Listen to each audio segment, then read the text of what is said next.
I felt.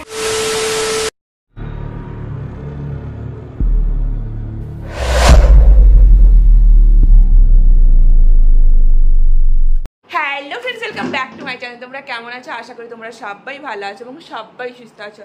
তো আজকে কি বার?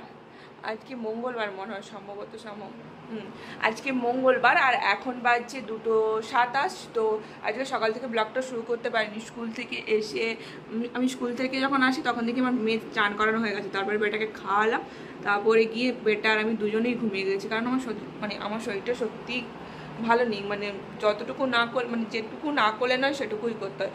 স্কুল যাওয়া, নিজের পড়া, নিজের নিজের খাতার কাজ, স্কুলের প্রশ্ন রেডি করা, এইটুকুই যেটুকু করতে হয়। তারপরে এগুলো তো আমাকেই করতে। তো যাই হোক, এখানে দেখছো এতগুলো জামা আছে। এগুলো কাল থেকে মা ধুয়ে রেখে দিয়েছে। কাল থেকে ধুয়ে এখানে রেখে দিয়েছে। কালকে তো কোনো ভিডিও করিনি, ধুয়ে টুয়ে মা এখানে রেখে দিয়েছে। এগুলোকে আমি ইস্ত্রি করব, ইস্ত্রি করে ভাঁজ করে আলমারিতে রাখবো সেসব পরে। তো বাবা কালকে তো গেল না, তো বাবা আজকে একটু আগে স্পাইরাল করে এনে দিল খাতা। এই যে খাতা এখানে পড়ে আছে। তো এখানে দুটো খাতা আছে আমার। এগুলো খাতাগুলো আমি দেখবো, এখনো দেখিনি। চলো আমিও দেখবো, তোমাদেরও দেখাই। এমনি পেজ আছে। এই হচ্ছে আমার খাতা।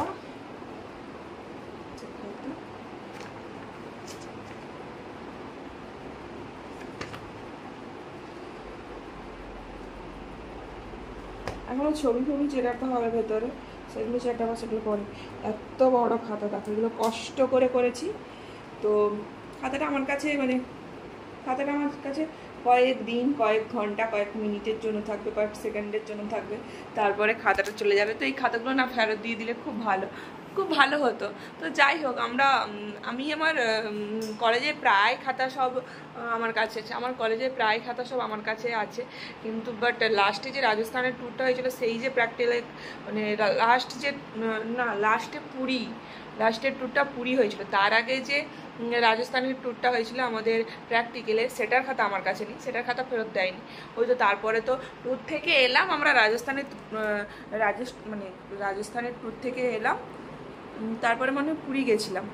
তারপরে তো ওই রকম প্র্যাকটিক্যালের খাতা নিয়ে আমার ঠিক মনে নেই রাজস্থানের ট্যুর থেকে আসার পরে ওই পুরী গেছিলাম না, তার আগে ওই করোনা চলে এসেছিলো, ছুটি পড়ে গেছিলো। করোনার ট্যুর থেকে আসার পর আমরা পুরী গেছিলাম। কলেজের লাস্ট ট্যুর হয়েছিল পুরী হয়েছিল। তো কিন্তু রাজস্থানের খাতাটা নেই। ওই একটাই খাতা, মোটামুটি দুটো খাতা নেই।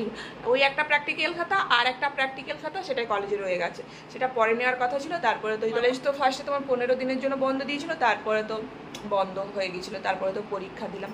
তো সেই সূত্রে আর খাতাগুলোও আমরা পেলাম না। যাই হোক, কি আর করা যাবে জানি না, খাতাগুলো আর পেলামই না। তো যাই হোক, আর এই খাতাগুলো তো ফার্স্ট ইয়ারের খাতাটাও তো ফেরত পাইনি, আর সেকেন্ড ইয়ারের খাতাটাও তো ফার্স্ট ইয়ারের খাতা তো কলেজেই আছে, আর সেকেন্ড ইয়ারের খাতাও তো কলেজেই থাকবে, ফেরত তো আর পাবো না। তো যাই হোক, চলো তাহলে খেয়ে নিই, খিদে পাচ্ছে আমার। তো চলো, হয়েছে। সব থেকে বড় কথা, তোমরা বলো তো গরমটা কেমন পড়েছে? প্রচণ্ড গরম। আমি নিচে শুয়েছিলাম, নিচে ঘুমোচ্ছিলাম, ওপরে এসছি, নিচে ঘুমোচ্ছিলাম, উপরে এলাম তোমার জামা নিতে। আমার জামা উপরে ছিল, উপরে আসলাম এই নাইটিটা নিয়ে যাওয়ার জন্য। মানে উপরে আসতে যেন আগুনের তাপ বেরোচ্ছে, মানে আগুন জ্বললে যেমন তার যে তাপটা হয় না, সেই রকম তাপ লাগছে, এতটাই ওপরে গরম। ওপরের থেকে নিচটা অনেক ঠান্ডা। তারপরে সব থেকে একটা কথা বলি শোনো, গরম জলে চান করেছি, গরম জলে। এবার তোমরা বলবে এই শীতে বলছে, এই গরমে কেন গরম জলে চান করছো? বিশ্বাস করো, ফার্স্টে যখন কলটা চালালাম প্রচণ্ড ঠান্ডা জল, মানে পাইপের জলগুলো তো ঠান্ডা, পাইপের যে জলগুলো ছিল সেইগুলো বেরোচ্ছিল, সেগুলো তো ঠান্ডা। তারপরে জল বেরোচ্ছে যেমন, মানে শীতকালে আমরা জল ফুটিয়ে যেমন চান করি, সেই রকম ফোটানো জল। এবার তোমরা ভাববে এত ফোটানো জলে কি করে চান করলাম? বিশ্বাস করো, চান করতে এত কষ্ট হচ্ছিল, কি বলবো, মানে এই ফোটানো জলে চান করতে। শীতকালে এই ফোটানো জলটা কত আরামদায়ক বলো তো, বাট এই গরমকালে ফোটানো জলে চান, মানে বুঝতে পারছো, মানে ছাদে জল ফুটে যাচ্ছে, এই যে ছাদে যে ট্রাঙ্ক আছে সেখানে জল ফুটছে অলরেডি, সেই ফোটানো জলে চান করেছি। বুঝতে পারছো কিরকম মানে বিরক্ত লাগছে, মানে চান করেও কোনো শান্তি নেই, এরকম একটা ব্যাপার। তো যাই হোক চলো, অনেক কথা বললাম, খাতাগুলো রেখে দিই, নিচে যাই। নিচে তো দুটো ফ্যান চালানোর দরকার নেই, নিচে একটা ফ্যান চালিয়েছি তাতেই আরাম এখন আপাতত। এরপরে কি হবে জানি না, এরপরে আরো গরম পড়লে কি হবে জানি না। তো চলো তোমাদের দেখাই কি মেনু হয়েছে। দুপুরের মেনুতে ছিল পাঁপড় ভাজা, মাছের ঝাল, আর এখানে ডাঁটার তরকারি বড়ি দিয়ে করেছিল মা। তো এই হচ্ছে দুপুরের মেনু। আর হ্যাঁ, দই। তো খেয়ে দিয়ে দেখো রুমে চলে এসেছি। বেটুরানি দেখো এক এক করে নিচ্ছে, জায়গাতে রেখে দেবে, যেখানে ছিল সেখানেই আবার রেখে দেবে। পুজোর পর মা এখানে টেবিলে এসে রেখে দিয়েছিল, পুজো করার পর পরের দিন মা টেবিলে এসে রেখে দিয়েছিল, আর যেখানে থাকে সেখানেই বেটুরানি রাখবে। আমি হাত দিলাম না। তো এবার আমি কেন হাত দিইনি, কেন বেটুকে দিয়ে করাচ্ছি, তার কারণটা আমি বলি। আমি খেয়ে নিয়েছি, মাছ দিয়ে ভাত খেয়েছি, তাই আমি আর হাত দিলাম না। বেটুরানি এখানে সরিয়ে দেবে। চান করার পর সরালেও হতো, সেটাও সরাইনি অন্য একটা কারণের জন্য। তো তারপর এখানে বেটুকে বললাম, বেটু এখানে দেখো একটা একটা করে নিচ্ছে। আমি বললাম রেখে দাও মাম্মা, তুমি নামো আগে। বলছে না, নিয়েই নামবে। তো দেখো নেমে পড়লো চেয়ার থেকে, চেয়ারটা আমি আবার সরিয়ে দিলাম, যেখানে রাখবে সেখানে সরিয়ে দিলাম, কারণ মেয়ের তো আমার হাত পাবে না অত দূরে, তাই জন্য সরিয়ে দিলাম চেয়ারটা।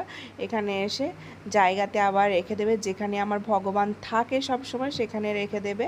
তো এটা আমার ভগবানের জায়গা, হ্যাঁ সব জায়গাটাই ভগবান, তাও আমি ভগবানকে এখানেই রাখি। এবার কোথায় রাখি সেটাই তোমাদের দেখাবো, এর আগেও ভিডিওতে দেখিয়েছি, আবারও দেখাবো। তো এই যে গণেশ লক্ষ্মী, এই গণেশ লক্ষ্মীটার মার এবারে ধনতেরাসে কিনে দেওয়ার কারণও আছে, কারণ এই গণেশ লক্ষ্মী আমার কাছে ছিল, সেটা আমি সঙ্গে করে নিয়ে গেছিলাম। বাট কি বলবো, আর কিছু বললাম না। তো অনেক কিছু বলার ছিল বাট আমি বললাম না, কারণ নিয়ে আসতে পারিনি আমার সঙ্গে করে। এখানে বললে আমি অনেক কিছুই বলতে পারতাম, তো আমি আর এখানে কিছু বললাম না। তোমরা যারা আমার ভিডিও আগে থেকে দেখেছো এবং দেখো তারা বুঝতেই পেরেছো কোথার থেকে নিয়ে আসতে পারিনি, আর কি বলবো তোমাদের। তো দেখো এখানে বেটু আমার দু হাতে দুজনকে নিয়ে একদম চেয়ারের ওপর উঠে পড়লো। আর এই যে দেখো মাম্মা ওখানে রেখে দিয়েছিল, আমি মাম্মাকে বলছিলাম একটু ভেতরের দিক করে রাখো, একটু ভেতরের দিক করে রাখো। তারপরে দেখো সরিয়ে সরিয়ে রাখছিল।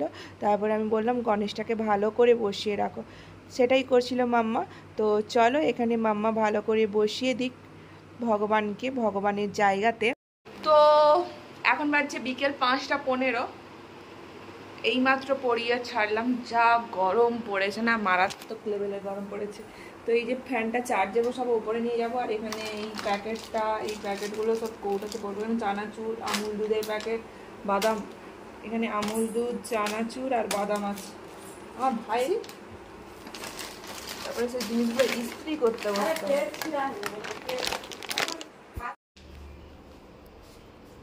টাকা টাকা। তো আমার ফোনের রিচার্জ শেষ, ভাইকে টাকা দেবো, ভাই ভরে দেবে। ভাই মাঠে যাবে, ওই জন্য ভাই যাবে একদম, ভাই ভরে দেবে।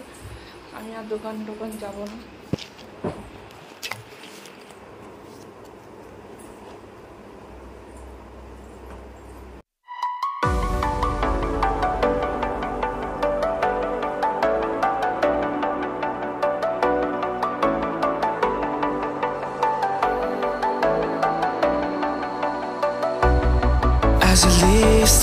যা কারেন্ট চলে গেল, এই অন্ধকারে এবার বের করব কি করে টাকা। গরম পড়েছে মানে ঠান্ডা তো কিছু খেতেই হবে। এই যে দেখো ফ্রুটি একটা নিয়ে নিলাম, আর কি ছিল সেটাই দেখছিলাম, বাট ফ্রিজে আর তেমন কিছু ছিল। তো এই দিকে দেখো মা এখন মুড়ি চালাচ্ছে, মুড়ি ভেজে এনে রেখে দিয়েছিল। তো গরম ছিল একদম, মুড়ি গরম ছিল, মা সেই মুড়ি চালাচ্ছিল। এই যে মুড়ি চালাচ্ছে, আর এপাশে দেখছি এক টিন মুড়ি ভর্তি হয়ে গেছে, মানে চালিয়ে ভর্তি করেও রেখে দিয়েছে। এই যে টিনে ভর্তি আছে, আর চালিয়ে তারপর করতে। আর আমি এদিকে চলে এলাম জামা কাপড়গুলো গোছাতে। বেটু ওখানে খেলা করছে দাদুনের সঙ্গে, দাদুন নিচে টিভি দেখছে, আর বেটু ওখানে সাইকেল নিয়ে খেলছে। তো চলো এখানে জিনিসপত্রগুলো গুছিয়ে নিই, পরে তোমাদের সাথে কথা হচ্ছে। এদিকে দেখো কত নষ্ট হয়েছে, কত মুড়ি নষ্ট হয়েছে। মাঝে মুড়ি চালাচ্ছিল, বালির সঙ্গে মুড়ি দেখো কত পড়ে গেছে। মা সেগুলো ঝাঁটিয়ে একধারে করছিল। আর এই দিকে দেখো আমি বানাবো দইয়ের লস্যি, আমার স্পেশাল দইয়ের লস্যি। তো এই লস্যি বানাতে বানাতে তোমাদের সাথে কিছু কথা শেয়ার করি চলো। তো অনেকেই আমার ভিডিও দেখে, কম বেশি অনেকেই ভিডিও দেখে। তো অনেকে আবার আমার ভিডিও দেখে আমাকে নিয়ে লেকফুল করার জন্য, আবার অনেকে ভিডিও আমি তাদের নিয়ে কিছু বলছি কি না। তো আমি তো অনেকবারই বলেছি, তবুও তোমাদের কি একটু মান সম্মান নেই? বাবা সরি, আপনারা তো আবার সম্মানীয় ব্যক্তি, আপনাদের বলা উচিত, তোমাদের বলাটা আমার ভুল। তো আপনাদের কি একটু মান সম্মান নেই? আমার জিনিসগুলো তো ফেরত দিয়ে দিলেই হয়। আমার জিনিসগুলোও কি ভোগ করবে? ভগবান তো কম দেয়নি তোমাদের, তাও আমার জিনিসগুলোর মায়া ছাড়তে পারছো না। আমার জিনিসের মায়া আমি তো ছাড়তে পারবো না, জিনিসগুলো তো আমার। সব থেকে বড় কথা, আমার বাবা কষ্ট করে ওই জিনিসগুলো আমাকে বানিয়ে দিয়েছে, এগুলো কি আমি ছেড়ে দেবো নাকি তোমাদের জন্য?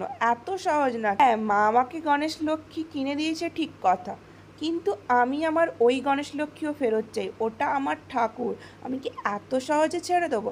হ্যাঁ, এখন কিছু বলছি না, বাবা বারণ করছে, বাবা চাইছে না, তাই জন্য কিছু বলছি না। তার মানে এই নয় যে ভবিষ্যতেও আমি কিছু বলবো না, এমনি এমনি ছেড়ে দেবো, এত সহজ নয়। আমার বাবার কষ্টের টাকায় ওই জিনিসগুলো সব করা, যা কিছু জিনিস ওই বাড়িতে আছে সব আমার বাবার কষ্টের টাকায় করা, ওইগুলো তো আমার সব ফেরত চাই, সবই ফেরত চাই। আর হ্যাঁ, এত লোভ কেন, এত লোভ কেন, লোকের জিনিসের প্রতি এত লোভ কেন? আমার নামে বদনাম করে বেড়াচ্ছে, আবার আমারই জিনিস ভোগ করছে, এরা কেমন মানুষ? আমার তো সন্দেহ হয় এরা আদৌ মানুষ। বেশি কিছু আর বললাম না, তো সবাই আমাকে বলতে বারণ করেছিল, এর জন্য হয়তো আমি বকা খাবো সবার কাছে। সবাই বলবে কেন আমি ওদের নিয়ে কথা বলছি। তো যাই হোক, আমি কাউকে ডিরেক্টলি বললাম না কিছু। তো যদি সত্যিই গায়ে মানুষের চামড়া থেকে থাকে তো আমার জিনিসগুলো ফেরত দিয়ে দেবে, আর যদি গন্ডারের চামড়া থেকে থাকে তো তার জন্য অন্য পথ তো আমাকে বেছে নিতেই হবে, কারণ আমার জিনিসগুলো তো আমার ফেরত চাই। তো তার জন্য তো আইনি ব্যবস্থা নিতেই হবে, সে তো কিছু করার নেই না। তো যাই হোক, চলো আমি আর বেশি কিছু বলছি না। যদি গন্ডারের চামড়া না হয়, মানুষের চামড়া যদি হয়ে থাকে, তো সরাসরি আমার জিনিসগুলো ফেরত দিয়ে দিলে ভালো হয়। হ্যাঁ, এটা নিয়ে অনেক কমপ্লেন আসবে অনেকের কাছে। একটা কথা বলি, কমপ্লেন করার আগে তো নিজেরা ভাববে। তোমরা যদি বুঝতেই পারো, আপনারা যদি বুঝতেই পারেন আপনাদের নিয়ে কথাগুলো বলা হচ্ছে, তাহলে বাবু জিনিসগুলো ফেরত দিয়ে দিলেই তো হয়, তাহলে এত কথা উঠতো না। বুঝতেই পারছে তারা যে তাদের নিয়ে কথা বলছে, তবুও তারা জিনিস ফেরত দেবে না, এতটাই লোভী। আর শুধু লোকের কাছে কমপ্লেন করে বেড়াবে যে আমাদেরকে নিয়ে বলছে, আমাদেরকে নিয়ে সোশ্যাল মিডিয়াতে বলছে, কেন বলছে, আমাদের কি মান সম্মান নেই? আরে এত যদি মান সম্মান থেকে থাকে তাহলে জিনিসগুলো তো ফেরত দিচ্ছেন না, ফেরত দিয়ে দিলেই তো হয়, তাই না? তো এই দেখো, আমার ভাই এখানে আইসক্রিম নিয়ে চলে এসে, কারেন্ট নেই, সন্ধ্যে থেকে কতবার যে কারেন্ট যাচ্ছে আসছে, কারেন্ট নেই জানো তো। তো যাই হোক, এখানে তখন বাজে রাত 10:30টার মতো, খাওয়া দাওয়া হয়ে গেছে, তখন ছাদে গেছিলাম। এই গরমে ছাদে গেলে একটু বাতাসও খাওয়া হবে, প্রাকৃতিক বাতাস, আর তাছাড়া অনেক জামা কাপড়ও ছিল, সেগুলোও তুলে।